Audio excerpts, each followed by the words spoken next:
In this episode, I roast Peloton and we feast on some delicious irony. Hi, this is your Minister of Capitalism, Brett Davison.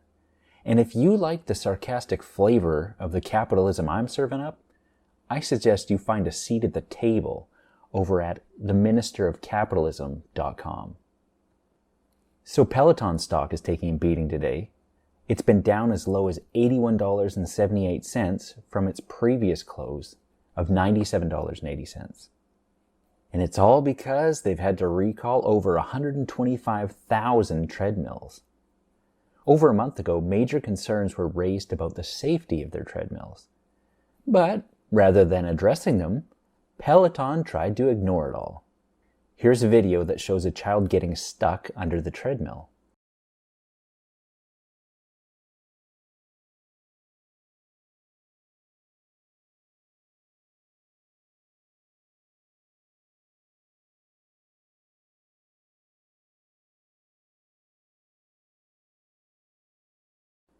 Instead of issuing a recall a month ago, Peloton claimed the warnings were inaccurate and misleading. Ultimately, Peloton wanted to keep selling their machine that cost $2,495. It's ironic that on its website, Peloton lists "put members first" as one of their core values. And yet, when a safety issue came up, they tried to debate the need for a recall. Finally, under a significant amount of pressure, Peloton caved and recalled their treadmills.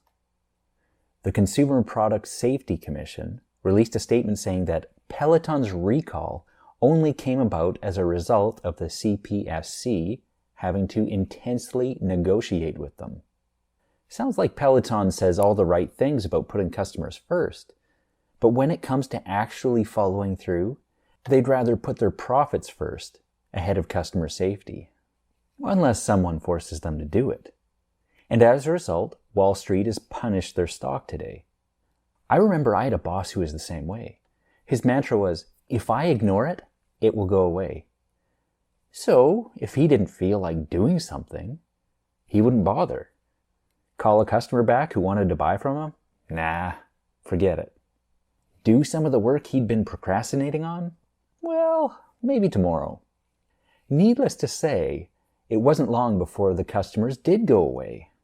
Just like Peloton, he was great at saying the right thing, but following through? No thanks.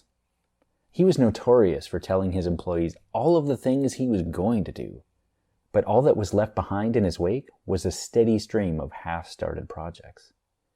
He'd preach about how he'd always tackle the toughest part of a project first. But then he'd go back to searching the old interwebs for a new accessory for his truck, or being glued to the next notification to come through on his phone. The irony was lost on him, but not on his employees. And, oops, looks like Peloton is experiencing the same thing today. I think if I were in the market for a new treadmill or bike, I'd ignore Peloton and look at one of their competitors that I've listed below. Once again, this is your Minister of Capitalism, Brett Davison. And if you like the sarcastic flavor of the capitalism I'm serving up, I suggest you find a seat at the table over at theministerofcapitalism.com.